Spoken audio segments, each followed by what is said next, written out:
उसके बाद हमने आपको यह भी बोला था कि एक नामी व्यक्ति का नाम बाहर आया और पुलिस जो है, एसआईए की टीम जो है वो पुंछ में जाकर उन्होंने छापेमारी की है और आज हम उस शख्स का आपको नाम बताएंगे।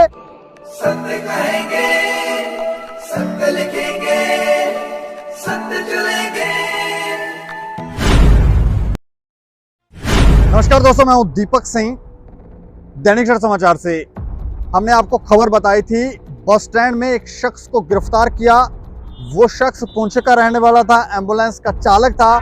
इसके अलावा एक और शख्स को गिरफ्तार किया जो दिल्ली का रहने वाला था, जिससे ये शख्स जो पुंछ का था, एम्बुलेंस का चालक, ये उससे पैसे लेने गया था, हवाला के पैसे, जो 10 लाख रुपए के साथ ये शख्स जो था गिरफ्तार हुआ था। उसके बाद हमने आपको यह भी बोला था कि एक नामी व्यक्ति का नाम बाहर आया और पुलिस जो है, एसआईए की टीम जो है वो पुंछ में जाकर उन्होंने छापेमारी की है और आज हम उस शख्स का आपको नाम बताएंगे और क्या ये शख्स पकड़ा गया है या फिर अंडरग्राउंड हो गया है, ये भी हम आपको बताएंगे। इसके अलावा आपको ये भी बताएंगे कि जो दिल्ली में जिस शख्स को गिरफ्तार किया, दिल्ली का जो शख्स था, उससे अब्दुल हमीद पहला शख्स नहीं था, पहला आतंकवादियों का मददगार नहीं था, ओवरग्राउंड वर्कर नहीं था जो उससे हवाला के पैसे लेने गया था। इससे पहले कुछ और लोग भी गए थे। तो ये खबर हम आपको विस्तार से बताने जा रहे हैं और उस शख्स का नाम भी बताएंगे। जो नामी शख्स है उसका नाम भी हम आपको बताएंगे और ये जरूर बताएंगे कि क्या वो गिरफ्तार हुआ है या फिर वो अंडरग्राउंड हो गया है।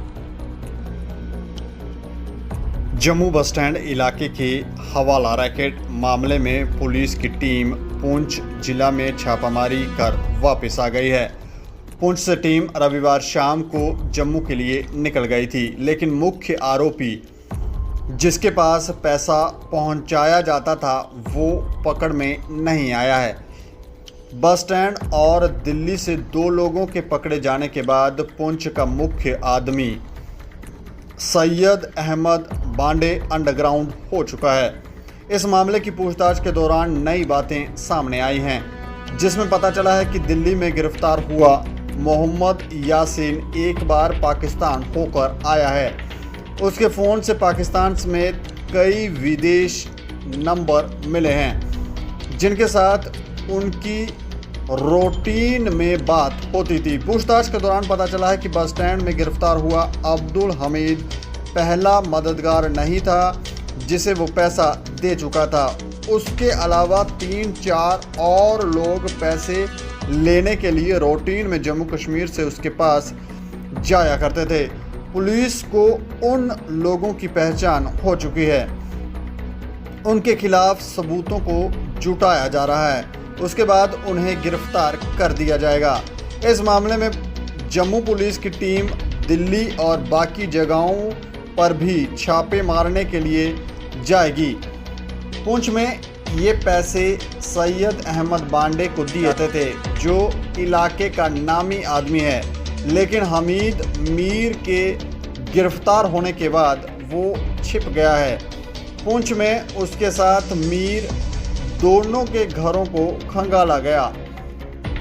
इसके अलावा रिश्तेदारों के वाहनों को भी खंगाला गया। पुलिस को घरों से phone, memory card, SIM card समेत काफ़ी सामान बरामद हुआ है, जिसे जब्त कर लिया गया है। जांच के दौरान ये बात भी सामने आ रही है कि कई सालों से दिल्ली में बैठा यासीन प्रदेश में पैसे भेजता था, जिसका इस्तेमाल कई हमलों में हुआ हो सकता है। इन बातों को खंगाला जा रहा है। जांच के बाद ही बाकी बातों का पता चलेगा। पूछताछ के दौरान पता चला कि मददगारों को पैसा लेने के लिए कमीशन मिलती थी। इतना ही नहीं, लश्कर तथा अल बदर आतंकी संगठन दिल्ली में बैठे यासीन पर पूरा विश्वास करते थे, इसलिए कई सालों से पैसा उसके पास आ रहा था। वो पैसा लेने के लिए खुद कहीं नहीं जाता था, बल्कि पैसे को उसके पास पहुंचाया जाता था। फिर आगे यासीन से पैसा लेने के लिए मैसेज आता था। उसके बाद यासीन से पैसा लेने के लिए मददगार आते थे। इस मामले में और खुलासे हो रहे हैं। जिसके बाद और लोगों की गिरफ्तारी होगी। बता दें कि बस स्टैंड में पुलिस ने 10 लाख रुपए के साथ अब्दुल हमीद मीर को गिरफ्तार किया था। उसने बताया था कि हवाला का पैसा दिल्ली से लेकर वो आया है, जिसके बाद दिल्ली में मोहम्मद यासीन को गिरफ्तार किया गया था। मीर की पूछताछ के दौरान पुंछ निवासी बांडे का नाम बाहर आया, जिसे पैसा दिया जाना था। उसके बाद एक टीम पुंछ गई, एसआईए की टीम भी साथ थी। शनिवार को पुंछ में करीब 4 जगहों को खंगाला गया, लेकिन बांडे का कोई अता पता नहीं चला। उसके बाद टीम रविवार शाम पुंछ से निकल आई।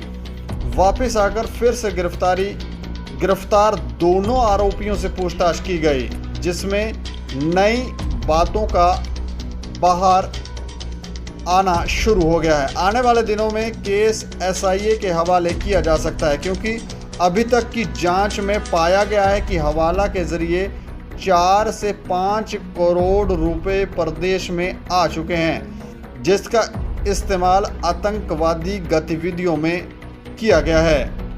तो सैयद अहमद बांडे ये अंडरग्राउंड हो गया, जो मुख्य आरोपी है, जो नामी, जिसका नाम आ रहा था कि एक नामी व्यक्ति है, ये अब अंडरग्राउंड हो गया है। कब तक बचेगा ये तो वक्त ही बताएगा। लेकिन मोहम्मद यासीन जो दिल्ली का शख्स है, वो पाकिस्तान भी गया था। करोड़ों रुपए जो हैं जम्मू कश्मीर में आ चुके हैं। ये हवाला के पैसे जम्मू कश्मीर में आ चुके हैं, और ना जाने इन लोगों ने कितनी सारी आतंकी घटनाओं को यहाँ पर इन पैसों से अंजाम दिया है। आने वाले दिनों में कुछ और लोगों की गिरफ्तारी भी हो सकती है। इस खबर के ऊपर आप अपनी प्रतिक्रिया जरूर रखें और देखते रहें दैनिक समाचार। मुझे और मेरे सहयोगी को दें इजाजत। नमस्कार।